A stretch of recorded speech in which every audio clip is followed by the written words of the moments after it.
Hey folks, Andy here, back with another Creed video, and today I'm going to be taking you through 25 things you need to know about Assassin Creed Valhalla for 2021. I've been really excited about making this type of video because when I was researching all the news, updates and rumours, it gave me an upbeat feeling about what's actually going to come for us, so what updates we're going to get, particularly in the next few months, mainly because they're planning on fixing all the bugs, but we'll get into that. Anyway, let's get started. But before you do, a like on the video would really help me out loads, because if you do, I'll be taking you out for a seafood dinner and I won't be calling you after. You understand me? So let's kick it off with the structure. Now, AC Valhalla has been split up into 3 sections over the next year, so 3 seasons. We're currently in Season 1, and we're going to be transitioning into Season 2 in early spring, which is going to be around about March, so not too far away. And then we're going to move into the final Season 3 in summer, so around about July. This has been highlighted in Ubisoft's post-season content video, but I think it's good to kick off this video with a bit of structure. And to be honest, when you know the post-release content is actually broken down into parts, it makes way more sense on what to expect next, and I'm going to cover them first. So Season 2 is right round the corner, and if you thought getting drunk in the Yule Festival was already a bit too much, then just you wait, because we're going to be heading across the pond to Ireland, where they manufacture Guinness out of the souls of the English. When I get a chance to kill Englishmen. This has been the recipe for many generations, and I'll be honest, I'm apprehensive.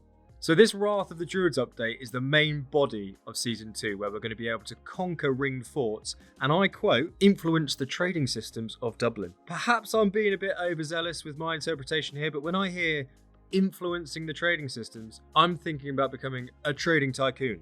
Hey, you guys want to take some lobsters for your ride home? And obtaining a steady income for Ravensthorpe. So we're just going to have to wait and see. So the main quest line of Season 2 is going to be unraveling the mysteries of an ancient druidic cult, which is either going to be loosely connected to the Templars in some way, or a kind of replacement for them, the antagonist replacement, the people that we need to hunt down, because at this point we've completely purged England of any kind of Templar influence. And if you don't know where we currently are in game, Ireland is only about a 3-hour ferry ride across the Irish Sea, so unless we've got other Templars we don't know about, or I reckon we've got some sort of Celtic witch doctors to deal with who don't really care about the Templar ambitions, I think that's probably what we're going to be dealing with from February onwards. So be prepared for less of the happy-go-lucky side quests we've currently got. Even though I do think they have their place, I think they're pretty funny. Smack my bishop! Smack my bishop! And we will get some of those, but particularly for this DLC, Ubisoft has said they're wanting to portray a darker and grittier side to AC Valhalla, which I know a lot of the community has been crying out for, including myself. I think it would be a good change of pace. So we'll be having to fight our way through haunted forests while gaining some influence among some very famous Gaelic kings. Prepare to receive the true Lord! But moving into Season 3, which I reckon will drop around summertime, so July or so, once we've had our fill of Guinness and the Celtic Druid nightlife, Drinks are on me! we'll be heading across into France to lay siege to Paris, which was a genuine historic incident that happened in 845 AD, led by Ragnar Lothbrok, who I'm going to be talking a bit more about in this video because I think he's got a bigger role to play in 2021. So we'll be sieging Paris and looking to defeat Charles the Fat, who was a great-grandson of the famous Frankish Emperor Charlemagne. Coming at you with some more history, oh my god. But some of you may recognise this Charlemagne name in game because the note inside Alfred's library from the Saxon scholar of York, Alcin, he wrote a letter to Charlemagne warning him of the Order of the Ancients infiltrating the Christian order and diluting the Christian faith with Isu-related beliefs. Unbeknown to Alcuin, Charlemagne was actually the head of the Order of the Ancients in France and is believed to have wielded an actual Sword of Eden, which has been discovered by Desmond at a glyph which was left for him in the Animus by Clay. This means that Charles the Fat has been growing and growing in power over the years, and we're going to be finding Paris filled with ancient order members to kill and dismantle, if he has indeed inherited the Sword of Eden from his family, Charlemagne. Now, one final thing from the Paris update, Ubisoft has said that we'll be uncovering enemy secrets and forming strategic alliances to safeguard the clan's future, which, let's be honest, is pretty standard rhetoric when it comes to a game developer trying to sell their DLC content. But it comes right at an interesting point here. So safeguarding the clan's future when we've already, let's say, conquered Ireland at this point. So is the Raven clan under direct threat from some sort of external force, especially if we're expanding? So that's interesting. We'll just have to wait and see. Now, within all of these 3 seasons, we also get 4 additional free content updates. So that means that if you haven't actually purchased these DLCs, or if you're not going to, you would still be able to log into the game and take part in these free content updates. So an example of that would be the Yule Festival, which was just, it was such a smooth release and it was so much fun. There was so much to do. I can't wait for them to release something like this again.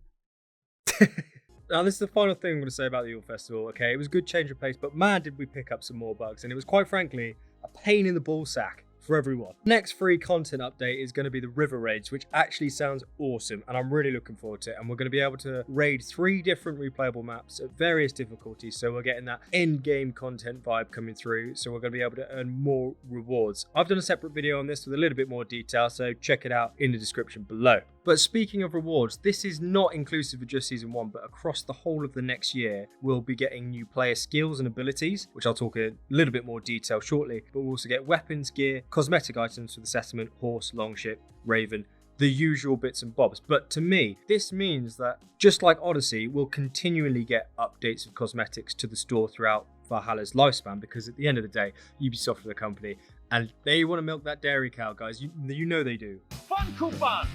Yeah?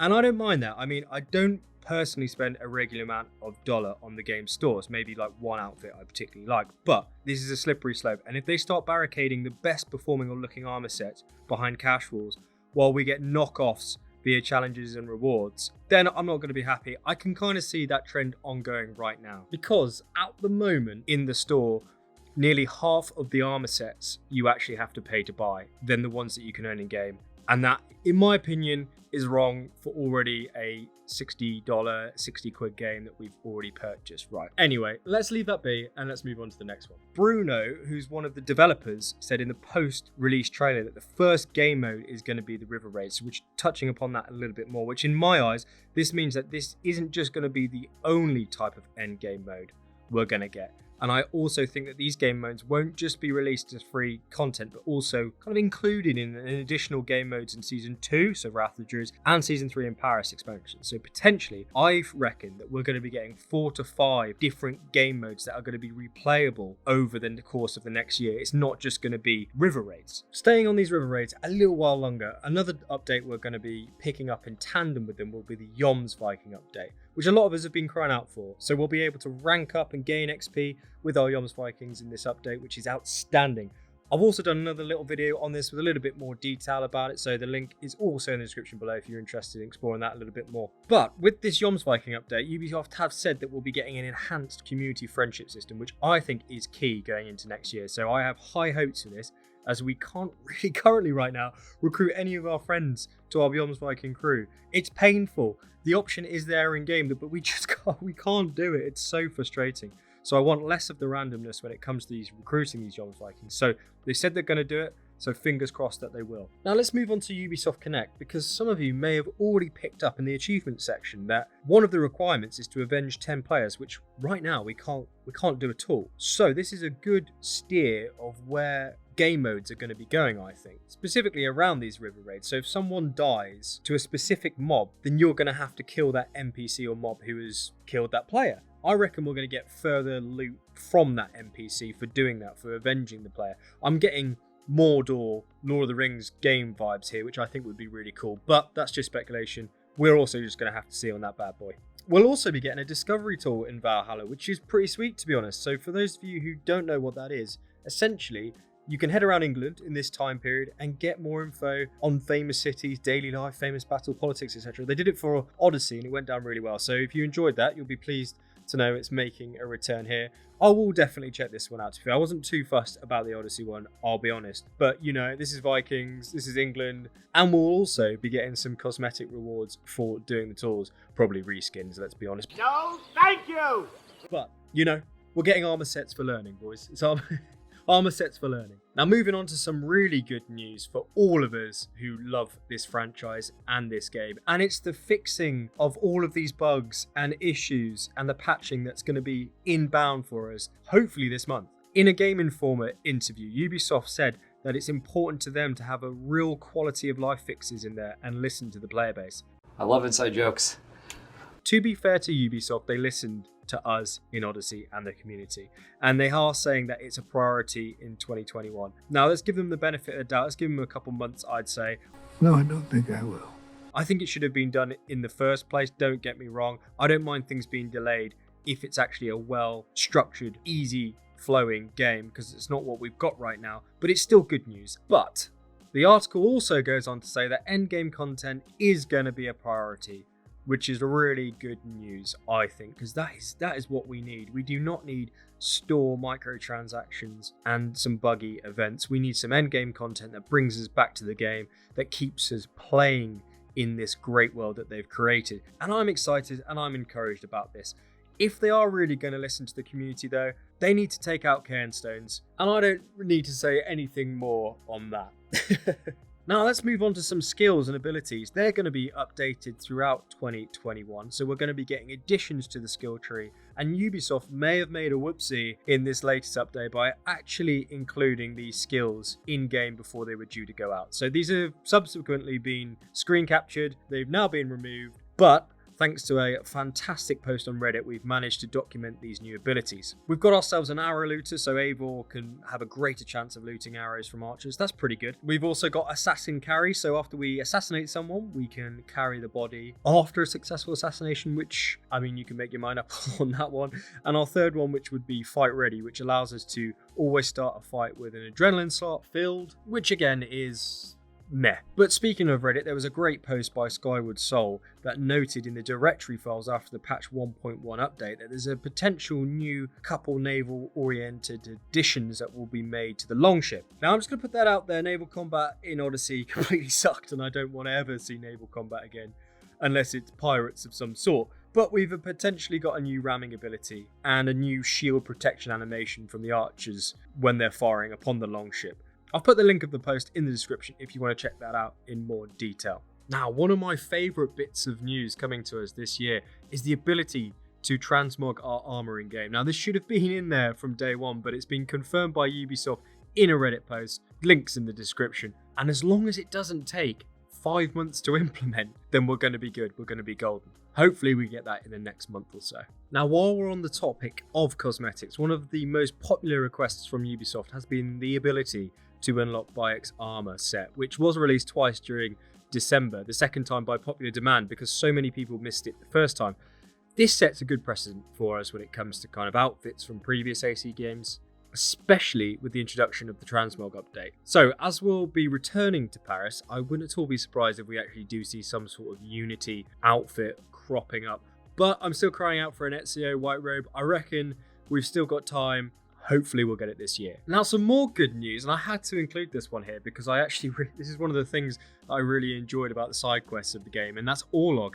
And I didn't find it as a chore at all, not like running around doing the cairnstones, for example, but Ubisoft are actually going to make this into a physical Orlog game so we can purchase in real life, which is actually really good. Some people have already made some pretty insane sets online at the moment, so if it's anywhere near to the standard that the community seem to be producing, then I will be purchasing. I think it will be good fun and something to enjoy with a few beers. Now, when it comes to Ragnar Lothbrok, he's been mentioned repeatedly throughout the game as he had a large impact in history at the time, of course. Well, Darby McDevitt, who's the main man behind the curtain per se, the scriptwriter for Valhalla, has said on Twitter that players should have been able to see a cutscene after completing all the Drenga side missions. So for those of you who have actually watched the series Vikings, you'll recognise this spot just outside Jorvik, where Ragnar was killed by King Ayla in a snake pit. So if you actually get yourself here, you can drop down and you can see kind of this subtle glow. Like there should be something there which we're able to interact with, but we can't. So